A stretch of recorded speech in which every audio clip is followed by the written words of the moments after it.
चाहता हूं, मैं आपको वो इंपॉर्टेंट क्वेश्चंस देना चाहता हूं जो लिटरली रिपीट होते हैं। आप देखोगे सेम ही फॉर्मूला के ऊपर ग्राफ अलग अलग तरीके से पूछ लिया। ये सारे नीट के वो पीवाईक्यूज है जिनको आप कर लो, आपको समझ जाएगा कि ये टाइप के क्वेश्चन तो पक्का आता है।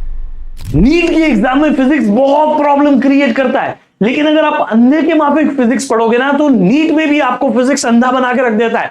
इसीलिए मैं आपको सिर्फ वो टॉपिक्स नहीं देना चाहता हूं, मैं आपको वो इंपॉर्टेंट क्वेश्चंस देना चाहता हूं जो लिटरली रिपीट होते हैं। आप देखोगे सेम ही फॉर्मूला के ऊपर ग्राफ अलग अलग तरीके से पूछ लिया। ये सारे नीट के वो पीवाईक्यूज है जिनको आप कर लो, आपको समझ जाएगा कि ये टाइप के क्वेश्चन तो पक्का आता है। इन टॉपिक्स को बिना भी आप मतलब आंख बंद कर लो फिर भी आपको ये टॉपिक्स के क्वेश्चन आने चाहिए, क्योंकि ये बहुत रिपीटेड है। ये थर्मोडायनेमिक प्रोसेसेस के ग्राफ देख लो, इसके क्वेश्चन सो इजी है और आपको बहुत ज्यादा पूछे जा रहे हैं। ये देखो, ये सेम ही क्वेश्चन को अलग अलग तरीके से नीट में पूछा जा रहा है लॉजिक गेट के ऊपर।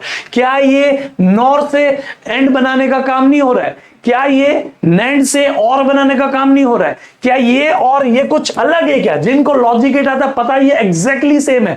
इसमें एक छोटा सा ट्विक कर दिया, ये पूछ लिया। एक पीवाईक्यू तो भी मैं जानबूझ के इसमें नहीं डाला, उसमें सिर्फ इसका क्या कर दिया था, ये ट्रूथ टेबल बना के बोल दिया था पता करो ये कौन सा ग्राफ है।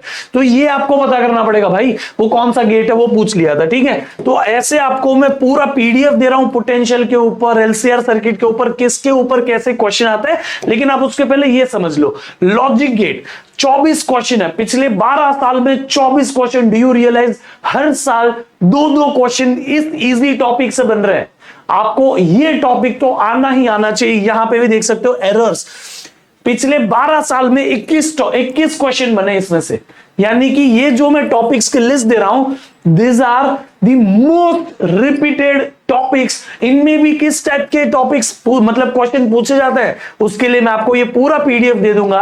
अगर आपको आपका फिजिक्स का लेवल चेक करना है ना, तो सिर्फ इन क्वेश्चंस को अटेम्प्ट करके देखो, आपको क्लियर हो जाएगा कि अब आपसे फिजिक्स कितना बन रहा है। ठीक है, इन टॉपिक्स को सीख लो और फिर आप पेपर देखो। कोई भी आप मॉक टेस्ट लगाओगे उसमें आराम से आपसे 20 से 25 क्वेश्चन निकल जाएंगे और आप बचा हुआ समय कहीं और लगा सकते हो जो क्वेश्चंस बहुत डिफिकल्ट आ गए उनमें।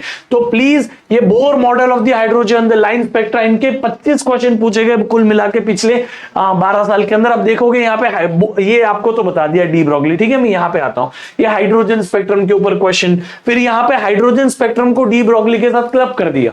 समझ में आया? तो इस तरीके से वो खेलते हैं आपके साथ में। एलसीआर सर्किट एनालिसिस पिच, ये मतलब थोड़ा बड़ा टॉपिक है लेकिन इसको करना पड़ेगा क्योंकि इसमें से पिछले 12 साल में 25 सवाल पूछे हैं। आप रियलाइज करो कि ये जो 25 सवाल है इनमें ऑलमोस्ट हर साल में 2 ही सवाल हो गए ना, कोई साल तो 3 सवाल भी बन गए। लॉजिक गेट आई थिंक 2024 में 3 क्वेश्चन पूछ रहे थे सिर्फ लॉजिक गेट के। आप सोच के देखते हो इतना इजी टॉपिक है, उसमें से 3 सवाल हो गए, आपके वहीं के वहीं 12 मार्क्स पक्के हो गए फिजिक्स में। और फिजिक्स में जितना मार्क्स स्कोर करोगे ना उतना आपको रिलैक्स फील होगा, उतना आप सिलेक्शन के नजदीक होते हो। ठीक है, Faraday's law of induction, EM wave की इक्वेशन, उसकी प्रॉपर्टीज, 27 क्वेश्चन। क्या इजी टॉपिक है ये टॉपिक्स में से बहुत सारे टॉपिक्स बहुत आसान है। Thermodynamic processes super easy topic, ये एरर्स वाला super easy topic, Young's modular Young's experiment YDS super easy topic, ये Einstein's photo electric equation super easy topic, Bohr's model, logic gate, क्या आसान टॉपिक है यार। ये मैग्नेटिक फील्ड और electric field दोनों कर लोगे ना तो आपको और बहुत सारे क्वेश्चंस आप अटेम्प्ट कर पाओगे। ठीक है, रेजिस्टर ग्रुपिंग के ऊपर 21 सवाल पिछले 12-13 साल में। ठीक है, ये कैपेसिटर्स के ऊपर 25 सवाल है। ये फील्ड और पोटेंशियल में से पोटेंशियल में सबसे ज्यादा सवाल पूछे जाते हैं। देखो इस टाइप के सवाल पूछते हैं पोटेंशियल में। ये देखो डाइपोल का पोटेंशियल हो गया, ये असर्शन रीजन में पोटेंशियल का क्वेश्चन हो गया, यहाँ पे वर्क डन पूछ लिया पोटेंशियल के नाम पे। तो ये थोड़ा सा आपको खेल सकता है, लेकिन किस टाइप से खेलेंगे वो भी मैं आपको दे रहा हूं। एलसीआर सर्किट के ऐसे सारे क्वेश्चन करके जाना, इससे आपको क्लियर आइडिया लग जाएगा कि इन टॉपिक्स में से किस टाइप के क्वेश्चन आते हैं। समझ में आ गया? तो प्लीज प्लीज प्लीज, ये मैं 17 से 18 टॉपिक निकाल के आया हूं पूरे फिजिक्स के सिलेबस को एनालाइज करके। मैंने सिर्फ और सिर्फ ये पेपर, मतलब ये नहीं कि मैंने बस आपको ये चार्ट दे दिया ये वो, इसके ये जो पेपर्स है पिछले 5 साल के पेपर, उनको एक एक क्वेश्चन देखा कि कौन से क्वेश्चंस आए हैं। ठीक है, फिर ये देखो पूरा एनालिसिस है, इनमें से पता किया कि जो क्वेश्चन मैं प्रेडिक्ट कर रहा हूं वो क्वेश्चन के कितने नंबर ऑफ क्वेश्चन पिछले 13 साल में आए, इसमें से हाईएस्ट नंबर ऑफ क्वेश्चन वाले निकाले। फिर आप ये देखोगे चैप्टर वाइज एनालिसिस देखा और ये सब करने के बाद में अल्टीमेटली मैं इस लिस्ट के ऊपर आया हूं। अगर आपको ये लिस्ट चाहिए तो सिंपली मेरे इंस्टाग्राम या टेलीग्राम पे आ जाओ, वहां पे मैं शेयर कर दूंगा। इंस्टाग्राम पे जस्ट मुझे डीएम कर दो, आपको ये अलर्ट टॉपिक यानी डिलीटेड टॉपिक्स हो गए, जो आउट ऑफ एनसीईआरटी टॉपिक्स है वो हो गए, वो पूरी दे दूंगा। उसके साथ में सिलेबस ट्रैकर भी दे दूंगा और on the top of that आपको ये सारे क्वेश्चंस भी दे दूंगा जो सबसे ज्यादा पूछे गए। ये most repeated type of question है, प्लीज एटलीस्ट ये सवाल लगा के जाना यार।